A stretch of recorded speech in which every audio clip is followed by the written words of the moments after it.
Budget ফোনের বাজারে এবার টেকনো নিয়ে এসেছে এমন একটা ডিভাইস যেটা শুধু দেখতে স্টাইলিশ না, ফিচারেও পুরো ফ্ল্যাগশিপ ভাইব দেয়। হেলিও G100 চিপসেট যা ওয়ার্ল্ডের প্রথম এই ডিভাইসেই আছে। 45 ওয়াট চার্জিং, এমনকি ওয়্যারলেস চার্জিং 30 ওয়াট পর্যন্ত। চমকে গেলেন? আমরাও চমকে গিয়েছিলাম। আজকে এই ভিডিওতে জানবো ফোনটা শুধু কাগজে ভালো নাকি বাস্তবেও পারফর্ম করে।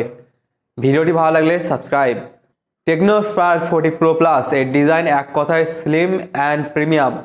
মাত্র 6.5 mm থিকনেস আর ওজন মাত্র 160 গ্রাম।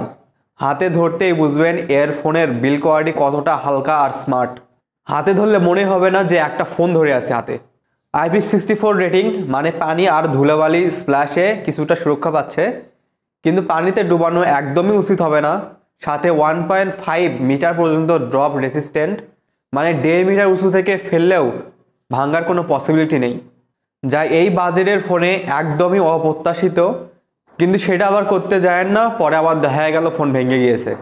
আন্ডার ডিসপ্লে ফিঙ্গারপ্রিন্ট সেন্সর থাকছে, যা একটু নিচের দিকে মনে হতে পারে, কিন্তু ফিঙ্গারপ্রিন্ট সেন্সরটি বেশ ফাস্ট ছিল। এটা একটা বাজেট ফোন, কিন্তু ডিসপ্লেতে একদম কম্প্রোমাইজ নেই। 6.78 ইঞ্চের 1.5K curved AMOLED panel, 144 hertz refresh rate আর পিক ব্রাইটনেস 4500 নিটস। এত উজ্জ্বল স্ক্রিন দিনের রোদেও দারুণ ভিজিবিলিটি দেবে। ডিসপ্লে দেখতে অসাধারণ এই প্রাইস পয়েন্টের অফিসিয়াল ফোনগুলোর তুলনায়। আর কার্ভ ডিসপ্লে হওয়ায় বেজেল খুব কম নজরে পড়ে। আর গরিলা গ্লাস 7i দিয়ে প্রোটেকশন, মানে স্ক্র্যাচ নিয়ে চিন্তা কম। আর এর ক্যামেরা এর 5 হোল কাটআউটটা টপ সেন্টারে রয়েছে। ফোনটিতে রয়েছে হেলিও G200 এর চিপসেট, যা 6 ন্যানোমিটারের, যা একটি নতুন চিপসেট যা হেলিও G100 আর হেলিও G99 এর থেকে একটু ভালো।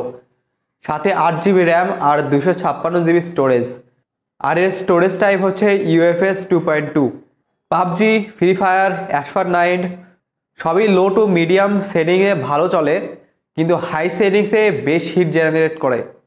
এই ফোন কিন্তু গেমিংয়ের জন্য না। সো যারা এই ফোনটিকে গেমিংয়ের জন্য নিতে চাচ্ছেন তাদের বলবো নিয়েন না। iOS 15 আর Android 15 নতুন ও ক্লিন ইউজার এক্সপিরিয়েন্স দিচ্ছে। আর মাল্টিটাস্কিংয়েও কোনো ল্যাগ বা গ্লিচ চোখে পড়েনি। কিন্তু খুব বেশি আননেসেসারি অ্যাপ ছিল, যেগুলো আনইনস্টল করে নিলেই ভালো। Main camera 50 megapixel main sensor. Day লাইটে ছবি অনেক শার্প আর ডিটেইল আসে। নাইট মোডে অ্যাভারেজ, কিন্তু এলইডি ফ্ল্যাশ অনেক helpful. Social media ready type ছবি দেয়। লাইটিং কন্ডিশন ভালো থাকলে বেশ ভালোই ছবি দিচ্ছিল। Video support 2K 30fps with gyro EIS, মানে স্টেবল ফুটেজও পাবেন। আর সেলফিতে 13 মেগাপিক্সেল ফ্রন্ট ক্যামেরা, যা ডুয়াল এলইডি ফ্ল্যাশ থাকায় রাতেও ক্লিয়ার সেলফি পাওয়া যাবে। Dolby atoms supported stereo speaker, কিন্তু সাউন্ড কোয়ালিটি আমি বলবো average. NFC FM radio, infrared port থাকছে। ফোনে রয়েছে 5200 mAh এর বিশাল ব্যাটারি।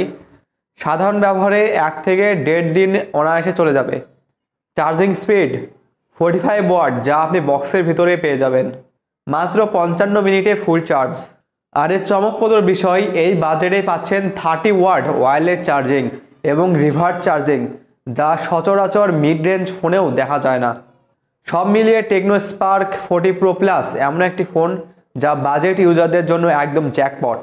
ডিসপ্লে, ডিজাইন, চার্জিং, প্রায় সব জায়গায় ফোনটি নিজের ক্লাস প্রমাণ করে।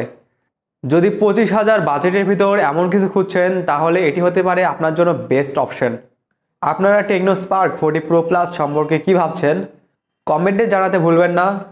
আর দেখা হচ্ছে পরের ভিডিওতে।